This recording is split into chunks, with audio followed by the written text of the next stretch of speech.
अगर किसी व्यक्ति को कोविड-19 है और पल्स ऑक्सीमीटर में उसकी ऑक्सीजन की मात्रा 92 या 93 दैट इज 92 या 93% आ रही है, तो उसे क्या करना चाहिए?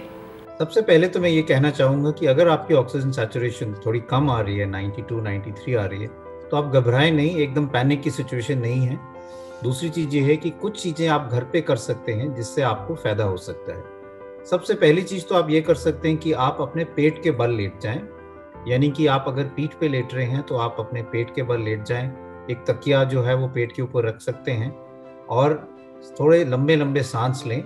इससे भी आपकी सैचुरेशन बढ़ जाती है और इससे आराम हो सकता है। कई दफ़ा ऐसा होता है कि जब हम बाथरूम से आते हैं या कुछ चल के आते हैं तो सैचुरेशन कुछ क्षणों के लिए कम हो सकती है, और अगर हम बैठ के आराम से अपनी सैचुरेशन देखें तो अगर वो 92 के करीब है तो आस्ता आस्ता वो बढ़ के 95-96 तक भी पहुंच सकती है। इसलिए कभी एक रीडिंग अगर आपकी 92 आ रही है तो घबराएं ना, आप अपने पेट के बल लेटें, लंबे लंबे सांस लें, उससे आपको आराम मिल जाएगा।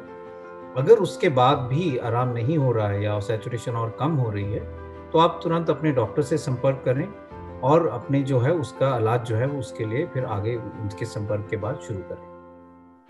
आपको डॉक्टर की सलाह लेनी चाहिए या हेल्पलाइन नंबर पर बात करनी चाहिए। ऑक्सीजन की सैचुरेशन बढ़ाने के लिए आपको आधा घंटा पेट के बल दिन में 3 से 4 बार लेटना चाहिए। जब आप पेट के बल लेटेंगे तो आपके खून में ऑक्सीजन की मात्रा बढ़ जाएगी।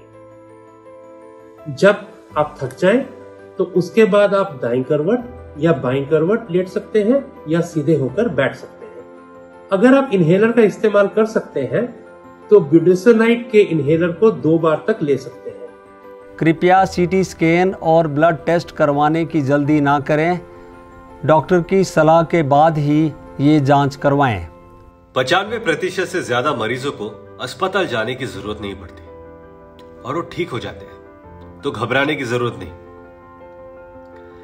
कोविड से ना घबराएं, लेकिन सतर्क रहें और समय पर अपना इलाज कराएं। माना के काले बादल छाए हुए हैं, लेकिन कुछ देर में चले जाएंगे। ऊपर आसमां नीला है और हमेशा नीला ही लहराएगा।